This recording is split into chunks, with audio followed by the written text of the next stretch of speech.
Halo semua, selamat datang di channel Muhammad Iqbal Pratama. Yes, kita ketemu lagi. Di video kali ini kita akan review Toyota Race. Seperti yang ada di samping saya saat ini. Ini adalah produk terbaru yang diluncurkan Toyota di tahun 2021. Dan produk ini menjadi salah satu produk yang paling baru yang bekerja sama dengan Daihatsu. Daihatsu itu punya Daihatsu Rocky sebagai mobil kembar dari Toyota Race ini. Jadi di Indonesia itu ada beberapa produk kerjasama antara Toyota dan Daihatsu. Yang pertama itu yang pasti kalian tahu Avanza Xenia, Rush Terios, terus Ayla Agya, terus ada lagi Calya Sigra, dan yang terakhir yang ini yang kelima itu Toyota Race dan juga Daihatsu Rocky. Nah, mobil ini istimewa karena apa? Kita sedikit cerita dulu ya. Pertama, mobil ini mempunyai segmen baru di Indonesia yang kita bisa bilang ini adalah sebuah SUV. Yes, ini adalah sebuah SUV, tapi dia compact. SUV compact di Indonesia itu diisi oleh Honda HR-V, terus juga ada Mazda CX-3, terus juga ada Hyundai Kona, tapi harganya itu sudah di atas 300 jutaan. Nah, mobil ini harganya itu start from itu mulai dari 200 jutaan sampai 260 jutaan, tapi dia bisa dibilang kelas baru. Nah, pemainnya di kelas baru ini yang pertama itu ada Kia Sonet yang pertama kali luncur, terus ada Nissan Magnite, dan yang selanjutnya ada Toyota Race dan juga Daihatsu Rocky. Nah, anyway, kita bahas dulu dari bagian eksterior depannya. Cukup untuk ceritanya kita bahas dari eksterior depan. Nah, dari eksterior depan kalian bisa lihat untuk bagian grillnya ini bahasa desain Toyota banget ya. Ini tuh grillnya besar, terus ada bentuk-bentuk segitiga-segitiga khasnya Toyota Kinlook. Dan untuk lampunya kalian dapat yang standar, sudah dia menggunakan full LED. Jadi untuk lampu sennya di bagian atas, dan sennya juga ini keren banget sih, dia sequential bentuknya. Ini lampunya full LED, low dan high beam. Terus juga di bagian bawah sini fog lamp dia masih halogen memang. Terus ada kok ini DRL ya. Dan untuk bumpernya sendiri ini untuk yang variannya varian GR Sport sudah dilengkapi dengan body kit di skuter bodinya. Oke, mungkin ada pertanyaan dari kalian juga. Toyota dan Daihatsu kan udah punya SUV di rentan harga 200 jutaan. Itu adalah Toyota Rush dan juga Daihatsu Terios. Tapi sebenarnya segmennya itu berbeda dengan mobil ini. Rush dan Terios itu dia 7-seater dan sasisnya itu leather frame, dan juga itu sebenarnya adalah sebuah MPV yang dibuat SUV. Nah, ini beneran sebuah SUV dari awalnya. Dia itu 5-seater, bentuknya compact, enak dipakai di perkotaan, dan juga ini front wheel drive, bukan rear wheel drive. Nah, sebagai standar, dia sudah dilengkapi dengan velg berukuran 17 inci berwarna hitam untuk varian GR Sportnya. Ini ukuran velgnya 17 inci dengan lebar tapak 205. Cukup lebar untuk sebuah SUV, dan juga untuk profilnya ini menggunakan profil 60. Dan untuk suspensi depan juga menggunakan McPherson. Khas SUV lagi ada cladding plastik berwarna hitam. Terus selanjutnya lagi di sini ada emblem turbo, yes, karena kita akan lihat mesinnya nanti. Dia menggunakan mesin turbo, dan untuk spionnya ini sebenarnya sama spionnya dengan yang Avanza baru dan juga Daihatsu Toyota Rush yang baru. Di sini karena dia variannya menggunakan yang GR Sport, sporty jadi ya. Di sini ada aksen dua warna hitam doff.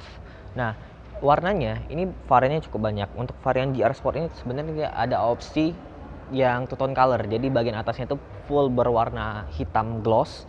Terus di bagian bodi sampingnya itu warna yang misalnya biru, ada merah, ada juga warna putih.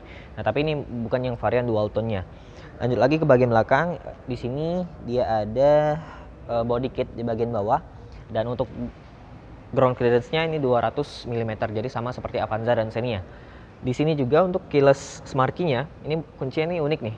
Untuk tombol lock-nya, dia di bagian logo Toyotanya. Jadi kayak misalnya BMW itu kan seperti ini. Persis mirip seperti ini. Nah, untuk akses keyless smart key-nya juga di sini dia modelnya model sentuh. Jarang-jarang nih di segmen 200 jutaan dia sudah memiliki konsep keyless smart key yang modelnya sentuh. Ke belakang lagi. Di sini sebenarnya kalau kita lihat ya, di profil pilar C dia itu mirip dengan Toyota Rush atau Terios yang generasi pertama. Jadi bentuknya itu mirip seperti ini. Tapi kacanya memang sedikit lebih kecil di bagian sini karena memang dia 5 seater. Oke, sekarang kita ngomongin GR. GR adalah trim tertinggi dari mobil ini. GR itu sebenarnya adalah divisi balap baru Toyota dan mobil ini memiliki aksen body kit balap ya. Karena memang SUV kan lebih sporty. Kita lanjut lagi ke bagian belakang. Oke, kita sampai di bagian belakang. Nah, di bagian belakang ini dia punya lekukan-lekukan bodi yang benar-benar tegas ya, mulai dari lampunya, terus juga bagian bumper bawahnya. Jadi kelihatan lebih gagah mobilnya, lebih sporty mobilnya. Terus di sini dia tuh lampunya sudah LED, pakai street di bagian sini. Memang untuk lampu sen dan juga lampu munturnya masih halogen, tapi nggak masalah. Terus ada aksen berwarna hitam gloss di sini tuh, keren banget sih. Ada emblem race di bagian sini, terus ada emblem 50 tahun Toyota. Nah, di sini lagi ada emblem GR Sport. Tapi di sini nggak ditambahin emblem turbo, mestinya dikasih lah emblem turbo di sini. Terus di bagian atas dia antenanya sudah Sharvin antena, terus ada spoiler, terus ada di bagian sini seperti plastik berwarna hitam yang membentuk ke spoilernya. Tapi memang belum ada rear defogger belakang. Tapi udah ada wiper, kamera mundur, serta untuk sensor parkirnya ada 2 titik di bagian sini. Nah, kita lihat bagasinya. Karena dia sudah keyless marquee. Nah, ini untuk kapasitas bagasi ini cukup besar. Dia di sini ada tray di bagian atas. Nah, traynya unik sih. Jadi nggak seperti mobil lainnya, dia tuh lembut. Tuh. Jadi mudah untuk dilepas atau pasang. Nah, di sini kapasitas bagasinya dia itu bisa diperluas.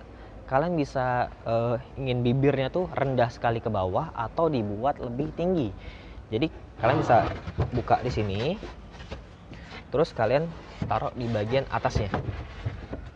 Tuh, nah jadi dia tuh lebih tinggi nih.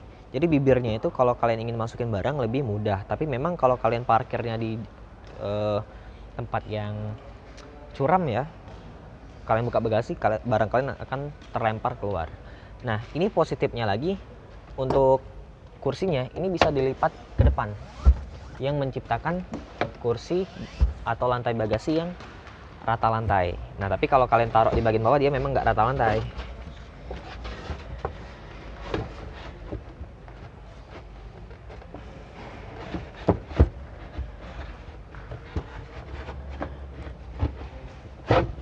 Toh, jadi kayak gini nih.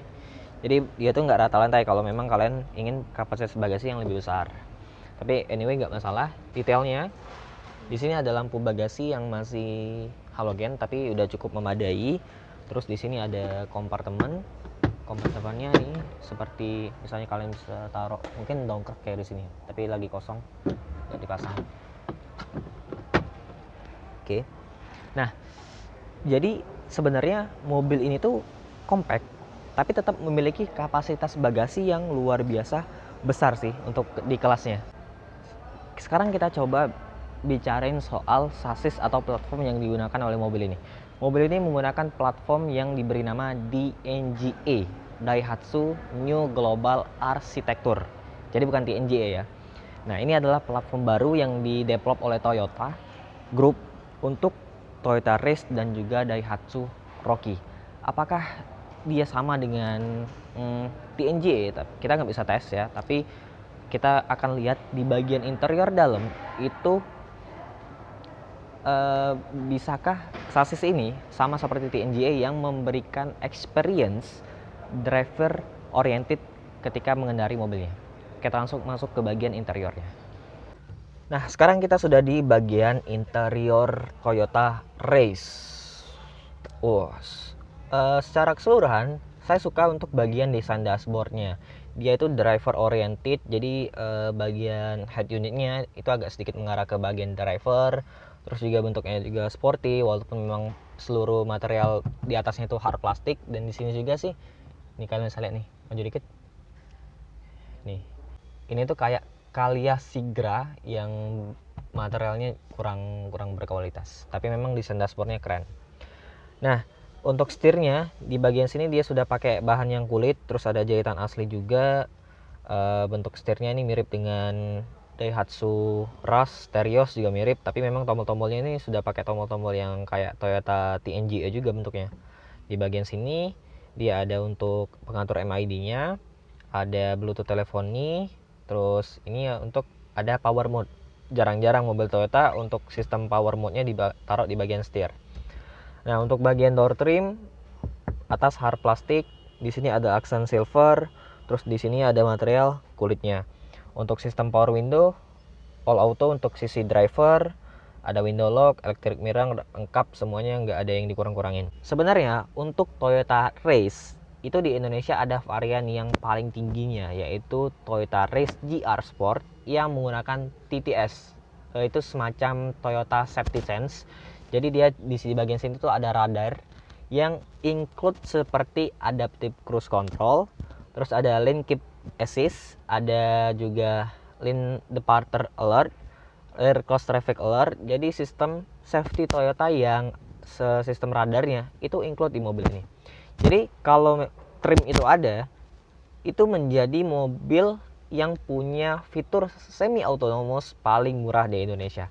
Tapi sekarang itu banyak yang pesen trim tersebut yang GR Sport TTS itu indenya itu lama, karena di dunia, bukan di Indonesia saja, di dunia itu sedang kesulitan soal chip yang digunakan untuk sistem komputer di dalam mobil. Jadi memang seperti Tesla atau yang kawan-kawan yang punya sistem pintar seperti itu agak kesulitan sekarang. Memang banyak mobil di Indonesia juga fitur-fitur yang pintar itu dikurangin karena kekurangan chip tersebut.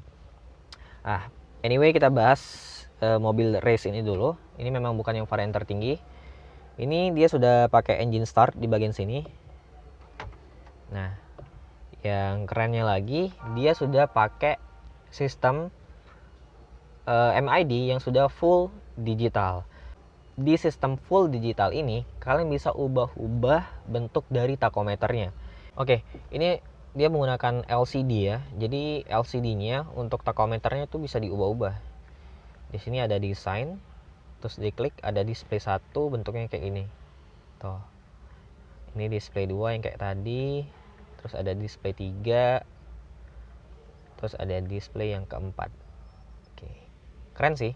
Tapi memang resolusi layarnya ini mirip-mirip dengan MID yang punya Pajero Sport yang baru sih. Kalau kalian ingin lihat reviewnya, bisa klik link di bagian atas review untuk Pajero Sport yang paling baru. Dia mirip nih, resolusinya nggak terlalu tajam. Ya, resolusinya tuh nggak terlalu tajam. Tapi untuk harga di kelas ini 200 jutaan udah sangat memadai sih untuk menggunakan sistem multimedia, sistem MID yang sudah full digital. Nah, di sebelah ujung kanan ini dia ada untuk indikator kecepatannya. Kecepatannya pakai digital yang modelnya kalkulator. Oke, kita bahas posisi mengemudi. Nah, ini yang akan saya tes karena dia itu di NGA ya, bukan TNGA. Kalau TNGA itu posisi mengemudinya itu sangat ergonomis. Kita lihat. Ini saya nggak tahu ya. Oke, ini setirnya dia bisa tilt. Oke, dia belum bisa teleskopik. Tapi apakah ini ergonomis untuk saya yang tingginya 170 cm? Ini kursinya bisa maju mundur, masih secara manual. Dan ini ada pengaturan head adjusternya, jadi bisa diatur untuk ketinggian dan kerendahannya. Oke, ini saya set paling rendah. Oke, udah seperti ini. Saya majuin lagi, saya naikin kursinya. Yang saya rasain ini cukup ergonomis. Tangan saya nggak terlalu jauh dari setir, cukup pas, dan kaki saya juga nggak terlalu tertek di bagian bawah. Tapi memang nggak seseperti TNGA-nya Toyota. Mungkin memang beda kelas ya. Nah, kita bahas lagi di bagian sini head unitnya. Head unitnya ini modelnya tuh keren ya. Dia sudah pakai resolusi yang lebih bagus daripada MID-nya. Dia yang punya Toyota seperti ini. Tapi yang saya sayangin, ini memang kelihatan lebih canggih ya head unitnya. Tapi ini belum dilengkapi dengan Apple CarPlay dan juga Android Auto sayangnya. Malahan untuk yang Daihatsu Rocky itu sudah pakai Apple CarPlay dan juga Android Auto. Sebenarnya fitur itu sih yang paling berguna untuk zaman sekarang. Ini dia ada web link, USB, dan kawan-kawan udah lengkap lah, udah ada Bluetooth dan lain-lainnya. Layarnya juga resolusinya bagus. Dan untuk sentuhannya juga responsif. Tapi itu sih, Apple CarPlay dan juga Android Auto itu sangat penting untuk zaman sekarang. Di bagian bawah, desain AC-nya ini keren banget sih. Dia pakai aksen yang silver, terus bentuknya juga keren. Di bagian bawah lagi, ini climate control AC-nya. Dia sudah pakai yang auto. Kalian bisa set temperaturnya, tapi hanya single zone bukan dual zone. Tapi ini aneh banget sih. Toyota itu ini biasa kejadian tuh di Daihatsu Rush di Toyota Rush itu sama kejadiannya di sini. Jadi untuk semburan AC dia cuman bisa ke badan, jadi nggak bisa ke kaki. Jadi nggak ada pengaturan untuk ke kaki, ke defogger kayak apa yang kompleks seperti itu nggak ada. Tapi memang dia sudah auto. Kenapa nggak ditambahin fitur seperti itu? Apa susahnya sih untuk nambahin AC di bagian kaki sini? Jadi fiturnya itu lengkap. Terus lagi di sini dia ada colokan socket lighter, terus ada USB. Ini adalah tempat penyimpanan tapi bukan wireless charging. Ini kuncinya tadi karena udah keyless. Ini transmisinya dia modelnya itu seperti ini modelnya. Ini transmisi yang baru, bentuknya seperti ini, ada aksen karbon di bagian samping. Bicara soal transmisi, dia menggunakan CVT. Lanjut lagi ke bagian bawah nih, ada laci penyimpanan untuk bagian koin lah ya, untuk naruh koin di sini. Terus rem parkir sudah menggunakan manual. Di sini ada laci penyimpanan yang memang kapasitasnya nggak terlalu gede. Nah, penyakitnya biasanya Toyota dan Daihatsu itu untuk bagian konsol ini tuh agak goyang, jadi nggak presisi. Kita coba di sini. Nah, ini cukup solid nih. Nih cukup solid. Jadi nggak terulang kembali untuk masalah-masalah di kayak Rush dan Terios itu. Dan kursinya kalian bisa lihat tuh keren banget sih. Ini mirip-mirip dengan model-model kursi TNGA-nya Toyota. Ini kursinya di bagian tengahnya dia bahannya fabric, terus di bagian kanan dan kirinya dia kulit, terus di bagian headrestnya dia kulit. Jadi mix kursinya ini. Keren sih. Dan duduknya juga nyaman. Oke, kita lihat ke baris kedua. Nah, kita sampai ke baris kedua. Nah, di baris kedua ini dia kursinya kalau dilihat sekilas ini kayak rata, jadi nggak ada kontur kursinya. Tapi sebenarnya untuk dudukannya ini lebih empuk daripada kursi yang di depan. Oke, di bagian door trim di sini full plastik, tapi di bagian sininya ya full plastik dari atas sampai ke bawah dia full plastik hitam. Rasanya untuk mobil yang 5-seater seperti ini untuk ruang kaki dia aman, ruang kepala juga aman. Tapi untuk di sini seperti biasa dia nggak dilengkapi dengan seat back pocket. Apa susahnya sih taruh kantong di sini? Cuman ada satu di bagian sini. Terus juga ini belum dilengkapi dengan armrest. Tapi untuk sistem keamanan dia lengkap, terintegrasi seat beltnya, terus ada ISOFIX dan apalagi ya kalau bisa dibahas di bagian belakang ini tuh paling sih lampunya ini tuh mirip banget dengan Calya Sigra, Ayla Agya, jadi kurang di upgrade mobilnya. Di sini kalian dapat colokan USB tapi cuma satu. Orang di belakang ini duduknya tuh bisa 3 bisa 2. Musnya itu ditambahin satu lagi lubang USB. Susah banget sih nambahin fitur yang murahan seperti ini di mobil yang harganya nggak murah juga, 200 jutaan itu cukup mahal. Kita duduk di tengah. Di tengah ini walaupun ininya sedikit lebih tinggi tapi empuk, dan sandarannya juga lumayan rebak ya, empuk juga. Ini bisa di-adjust lagi nggak ya? Oke. Nah, ini ada 2 step. Jadi step pertama dia seperti ini, 1. Terus ada step yang kedua.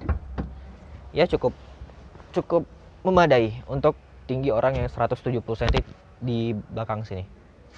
Hand grip lengkap dan rasanya nyaman untuk mobil ini. Nah, sekarang kita lihat mesin yang digunakan oleh Toyota Race. Ini mesinnya 1000 cc menggunakan turbo, menghasilkan tenaga 98 PS, hampir 100 PS, dan torsinya gede banget sih.